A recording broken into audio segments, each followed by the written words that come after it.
주비 트레인 you all drop it TBS FM 현재 상황 문제 파악 맥락에 집중 묵직한 질문 흔들리지 않는 중심의 축제 일구 몸쪽 꽉 찬 돌 짚고 쇼미더 뉴스 세상을 바라봐 어제의 뉴스가 오늘의 변화 쇼미더 뉴스 진실을 찾아봐 오늘의 뉴스가 내일의 역사 쇼미더 뉴스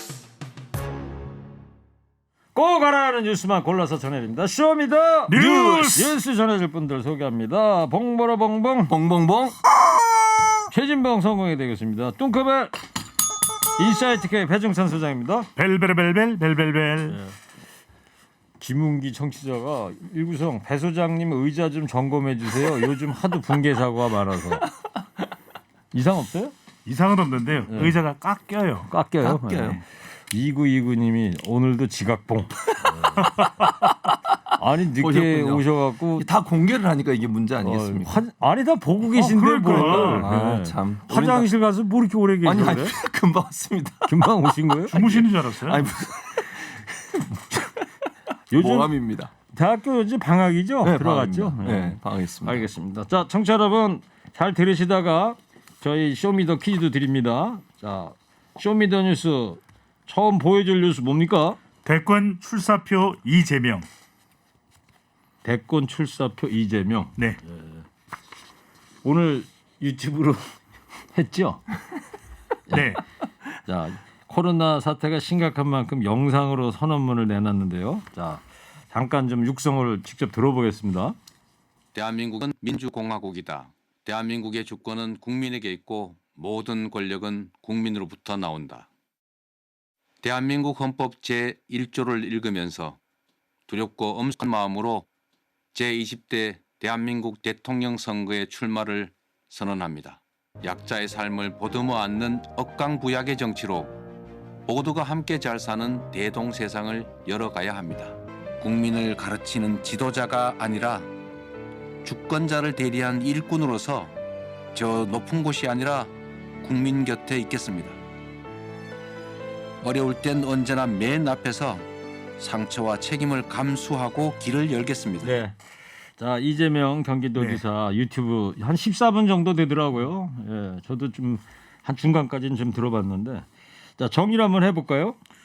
네. 대한민국의 주권은 국민에게 있음을 강조했습니다. 모든 권력은 국민으로부터 나온다.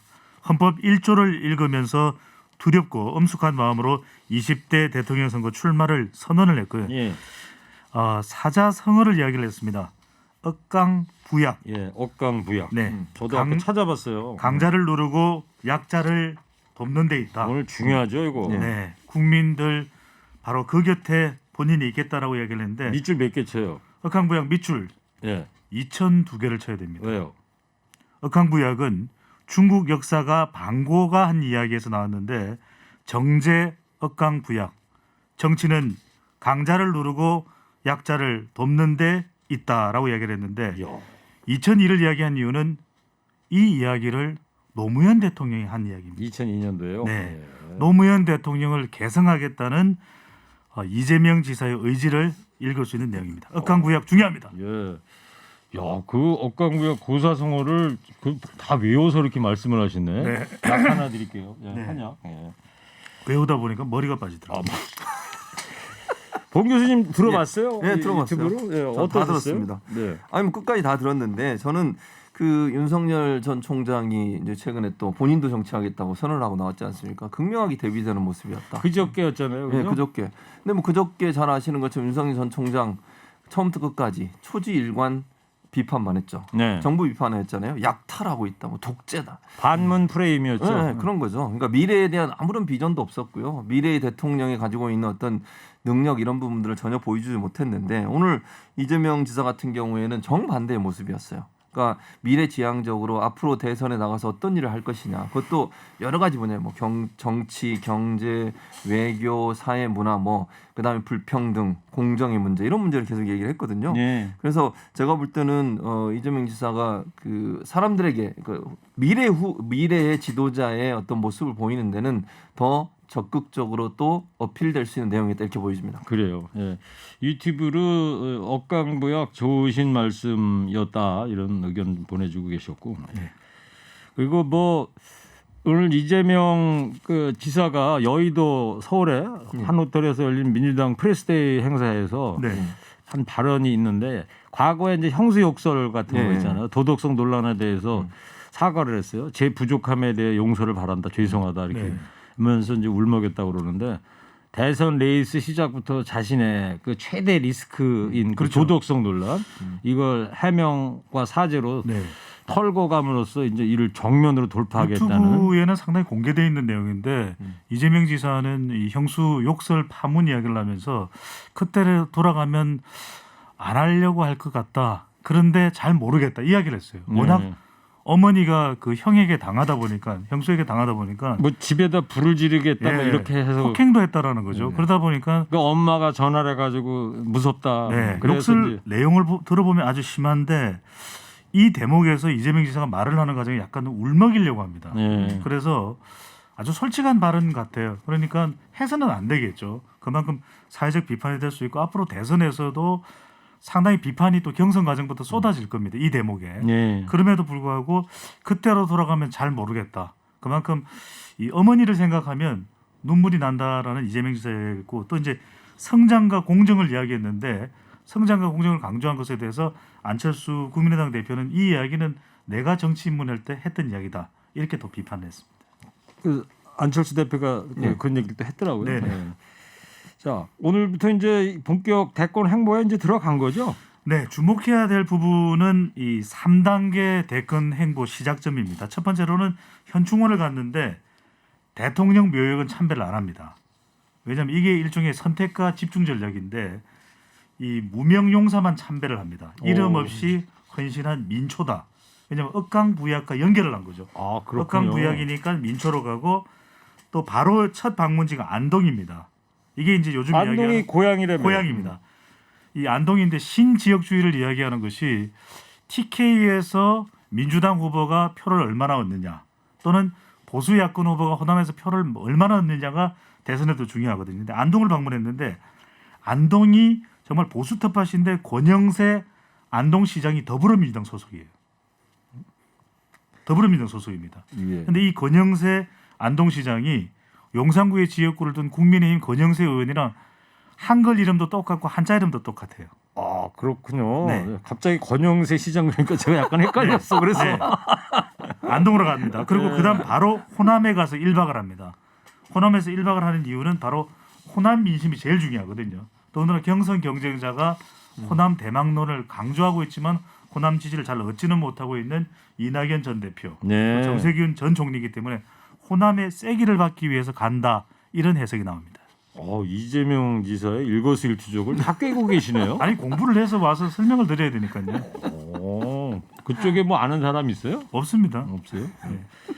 자, 최 교수님. 예. 사실상 이제 민주당 대선 경선 대진표 이제 확정이 된 거예요. 그렇죠. 지금 현재 9명이잖아요. 돗자리 좀 까시죠. 아 어떻게 될 저한테 것 또 같아요? 이런 저한테도 많이 틀렸어요 그동안. 그러니까요.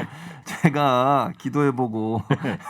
근데 이제 분명한 건 저는 이렇게 생각해요. 올라갈 분 중에 이제 분명한 분들을 말씀을 드리면 이재명 뭐 지사 그리고 이낙연 전 총리 전 대표 그리고 정세균 총리도 이제 지금 이광재 의원하고 지금 단일화하겠다고 하잖아요. 5일까지 예. 단일화가 이루어지면 아마 두 분 중에 한 분이 떨어지지 않겠습니까? 예비 경선이 언제죠? 11일입니다.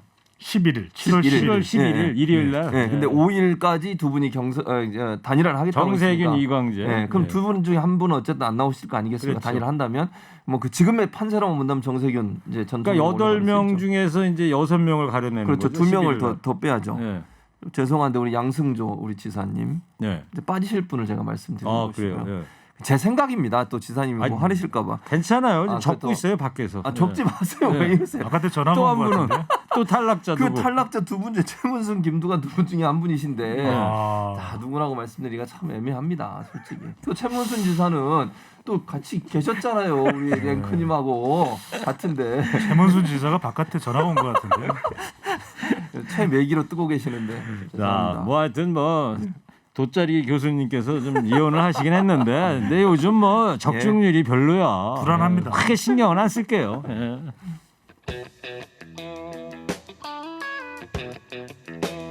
자, 최 교수님 예. 두 번째 어떤 뉴스 보여줄 거예요? 검증대 오른 윤석열입니다. 아, 여러 의혹에 대해서 즉답을 안 하더라고요. 네, 즉답을 안 하고 있어요. 그러니까 뭐 이준석 답답해요. 듣고 있으면. 그러니까 고구마 먹은 것 같지 않습니까? 예. 근데 이준석 대표는 명쾌했다. 뭐 정확하게 젊은이들에게 제대로 전달했다 이러는데 일반인들이 볼 때는 그렇게 보이지 않은 것 같아요. 특히 이제 본인의 여러 가지 의혹들과 관련된 문제 이런 문제에 대해서 답을 피하고 있는데 예. 뭐 많이 들으셨을 거예요, 청취자분들. 본인이 처음으로 인선을 했던 대변인 있지 않습니까? 이동훈 전 대변인. 네. 이분이 이제 그만뒀잖아요. 그때 그랬죠. 당시만 해도 개인 일신상의 이유 이렇게 얘기했는데 이제 며칠 후에 지금 나온 보도를 보면 뭐 뇌물이라고 지금은 얘기할 수 없을 것 같아요. 어쨌든 금품을 혐의를 받아서 받고 있는 거죠. 혐의를 네. 받고 있는 것이고요. 지금 현재는 김영란법 소위 부정청탁 방지법 위반으로 입건이 돼 있는 상태고 수사를 받고 있는 상황입니다. 이게 네. 차후에는 뇌물로 갈지 안 갈지는 모르겠어요. 이건 뭐 수사가 진행돼 봐야 될 것 같고. 근데 이제 의혹은 여러 가지가 있는데 첫 번째는 그동안 윤석열 전 총장이 계속 얘기했던 게 뭡니까? 어제 그제도 나와서 문재인 정부의 부패, 무능 이런 거 얘기했잖아요. 네. 그리고 본인이 거기에 대응해서 싸우다가 결국 핍박받고 나왔다. 이런 의미였는데 본인이 처음으로 인선한 사람이 부패와 연결돼 있다? 이런 이제 비판과 의혹을 받을 수밖에 없는 상황. 예. 이게 거기에 대해서 명확한 입장을 밝히지 않고 있는 상황. 모르겠다 그랬죠. 그건 모르겠다 그랬어요. 개인 문제다. 그런데 또 하나 또 우리가 의아스러운 건 이분이 갑자기 그만뒀잖아요. 네. 10일 만에. 그리고 나서 이 사건이 알려지게 됐어요. 예. 그럼 이제 의혹입니다. 이건 의혹은 과연 검찰에서 누군가 정보를 준 거 아닐까? 이런 이제 세간의 의혹이 있는 겁니다. 안 그랬으면 이 사람이 왜 그만둘까 갑자기 본인에 대한 수사나 이게 진행된다는 걸 어느 정도 알고 있어야 그래서 이제 본인이 부담이 본인이 될까 봐. 알게 됐으니까. 뭐 그런 의혹이 있다는 거죠. 예, 예. 뭐 사실관계 모르겠습니다. 그래요. 하여튼 그 부분에 대해서도 기자들 네. 질문에 윤석열 씨가 이제 제대로 즉답을 하지를 않았고 예.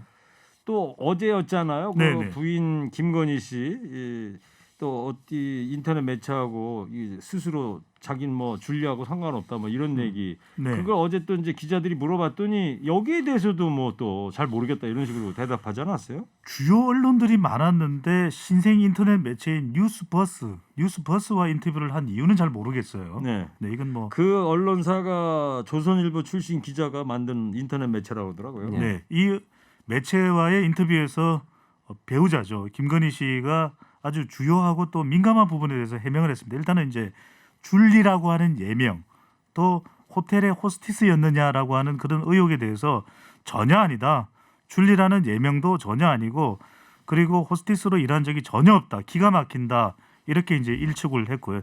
또 하나가 이제 이 유부남 검사와 동거를 했다는 이건 또 인터넷상에도 상당히 또 전파되어 있는 그런 내용이라고 합니다. 그 부분에 대해서도 말이 안 된다. 제 집에는 제 친구들도 모여 살았다. 누구랑 동거할 시간이 없는데 어떻게 누구랑 동거를 하냐 이렇게 이제 반문을 했고 네. 이렇게 쭉 이야기를 한 내용 부분에 대해서 윤 전 총장에게 또 기자들이 물어봤는데 이 질문에 대해서 윤 전 총장이 아침에 일찍 행사를 나오느라고 못 봤다 인터뷰 내용을 그래요. 한번 챙겨보겠다 이렇게 이야기를 했는데 근데 이제 일단은 이 해명은 정확하게 또 객관적으로 더 규명이 돼야 되겠죠. 예. 김건희 씨의 해명은. 그런데 한 가지 중요한 재산 형성을 어떻게 했는지에 대한 과정에 대한 해명은 없었습니다. 예.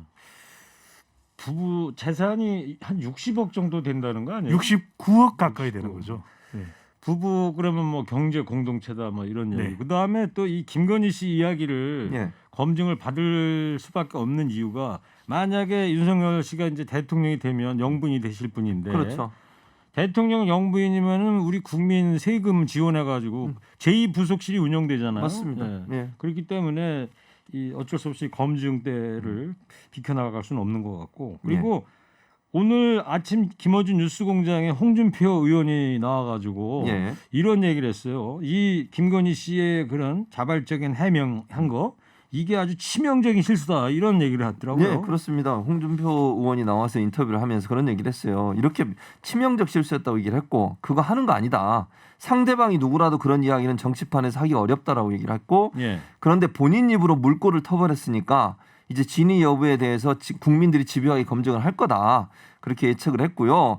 대응할 만한 성질의 것이 아닌데 너무 일찍 그걸 갖다가 객관화시키고 일반화시켜서 윤 전 총장에게 무슨 득이 되겠냐 예. 이렇게 반문을 했고 어제 공개되는 거 보고 좀 잘못 판단했다라고 얘기했고 언론도 이제 앞으로 문제를 활자화시키기가 어려웠었는데 그전에는 이게 공개가 됨으로써 활자화 돼버렸잖아요. 그렇죠. 이게 공론화 돼버렸고 이러다 보니까 홍 의원 입장에서는 성급한 거였다. 그리고 이건 실패한 태도였다. 이렇게 예. 비판을 하고 있습니다. 봉 교수님은 어떻게 보세요? 저도 홍준표 동의해요. 의원은 그 심혁의 실수라고 그랬는데. 저는 동의해요. 왜냐하면 이게 사실관계 진위 여부를 떠나서요. 물론 김건희 씨 입장에서 본인이 억울해서 그런 인터뷰를 했을 수는 있어요. 그런데 이게 한간에 떠돌던 얘기고 이렇게 몇몇 사람만 아는 얘기였어요. 제 말은 정치권에 있는 분들이나 이렇게 뭐 정치에 관여돼 있는 분들, 고관여하는 분들만 알고 있었던 얘기고 일반인은 전혀 모르는 얘기예요. 이게 예. 줄리라는 이름 그런 이름이 나오는 거를 알겠습니까? 그런데 이걸 그렇죠. 본인 입으로 얘기해 버렸어요. 네. 그럼 기사화 될 수밖에 없잖아요. 기사화 되면 다른 언론이 기사화할 거고 이거 이제 계속 논란이 되고 입에서 입으로 입소문이 퍼지기 시작합니다. 사람들 사이에 그러지 않겠어요? 예. 술 마시면서 밥 먹으면서 그 줄리라는 사람이 누구야? 그렇지, 김건희라는 몰랐던 줄리라는- 사람들 저게 무슨 그럼요. 소리지 이렇게 될 거예요. 그게 더 확산이 되는 거예요.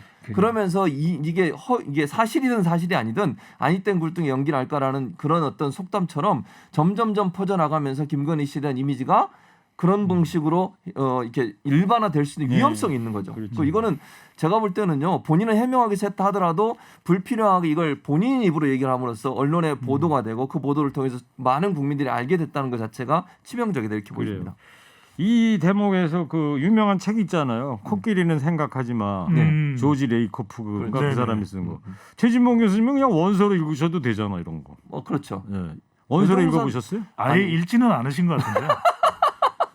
네. 배 소장님은 이런 책 읽어도 읽어야 되잖아요. 되잖아요. 원서로. 유명하죠 이 책은. 조지 레이코프는 선거 전략 컨설턴트나 데이터 공부를 하는 사람들한테 네이버 실버 책과 함께 필독 쓰죠. 몇 살이에요 이 사람? 조지 레이코프가요. 네. 뭐 많으시겠죠. 자, 배 소장님. 네. 그 윤 총장 그 국민의힘 입당 문제하고 엑스파일에 대해서 언급을 했네요. 말은 했습니다. 계속 질문을 할 수밖에 없으니까요. 우리 허리케인에서 분석 드리면서 제가 출마 선언에서 세 가지 해명을 꼭 해야 된다. 왜 대통령이 되려고 하느냐. 그다음에 입당 여부, 그다음에 엑스파일 의혹인데 입당 부분에 관련해서 질문을 계속 받는데 애매모호합니다. 뭐 필요하면 입당을 하겠다 이렇게 답변을 했고요. 그리고 엑스파일 수사에 대해서는 이거 뭐 의뢰한다고 수사를 하겠어요 하면서 일축을 하는 네. 그런 태도로 나타났습니다. 그러니까 윤 전 총장이 캠프에서 계속 조언을 받나 봐요. 그러니까 입당 문제는 그냥 분명하게 이야기 안 하는 게 좋겠다. 그리고 네. 엑스파일 이야기가 나오면 일축하는 것이 낫겠다라고 조언을 받지 않았을까라는 생각이 듭니다. 네, 알겠습니다.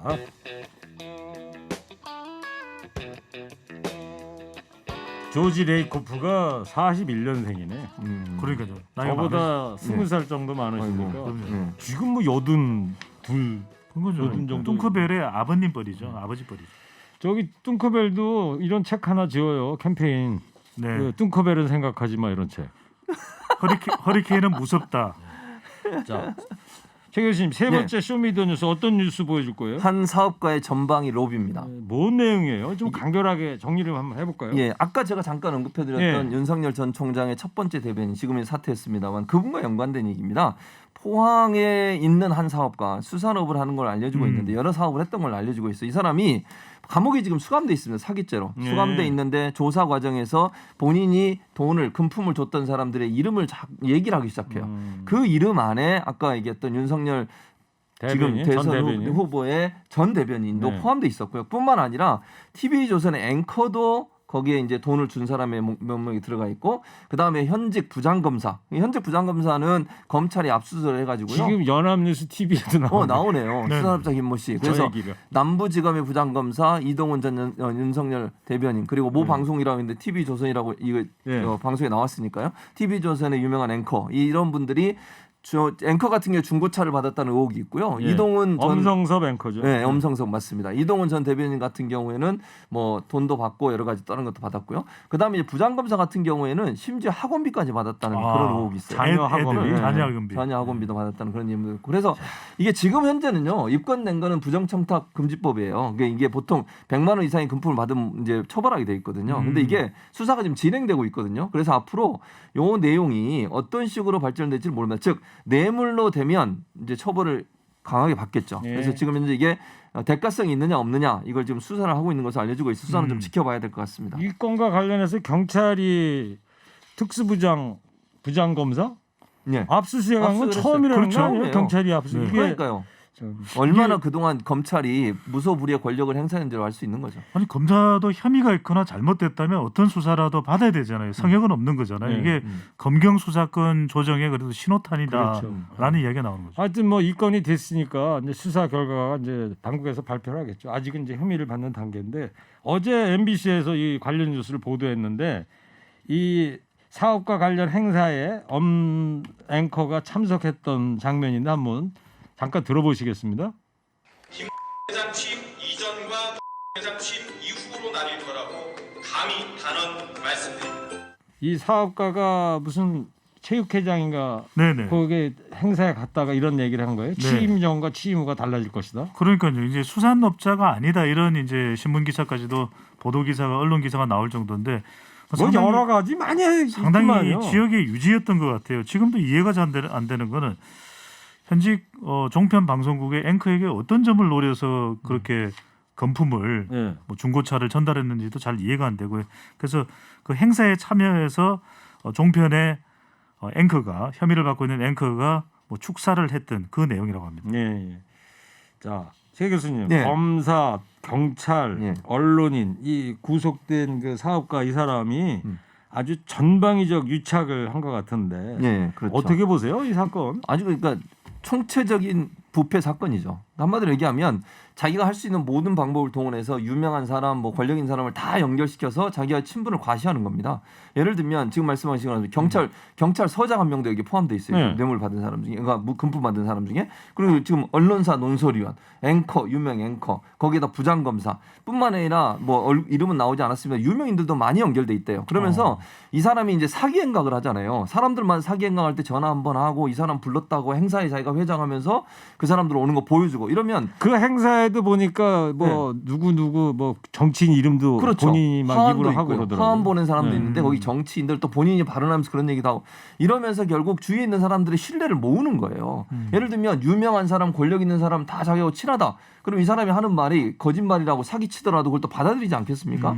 제가 볼 때는 이런 돈을 주고 이 사람들과 인맥 맺고 뭐 금품 주고서 인맥 맺고 술자리 하고 이러면서 친분 쌓고 그 친분을 이용해서 본인의 배를 채운 아주 못된 사람이고요. 이 예. 100억 원대 사기를 쳤는데 이 사람이 결국은 자기가 또 실제로 하지 않은 직책도 써놨어요. 자기가 무슨 인터넷 신문 뭐 중재위원회인가 뭐 이거 맞아요. 위원회하고 그 명함도 거짓말. 있더라고요. 네, 근데 그게 사실이 아니에요. 존재하는 단체가 아니에요. 아니야. 어. 그냥 명함만 파갖고 다니는 거예요. 그렇게 못된 짓을 한 아주 그 비리의 온상이고. 알겠습니다. 그래서 이제 저는 다른 것보다 언론이 이런데 연루되면 되겠습니까, 예, 앵커님? 이건 좀 맞습니다. 문제가 심각하다고 생각합니다. 자, 쇼미더 뉴스 지금까지 최진봉 교수, 배종찬 소장이었습니다. 두 분 감사합니다. 쇼미더 뉴스.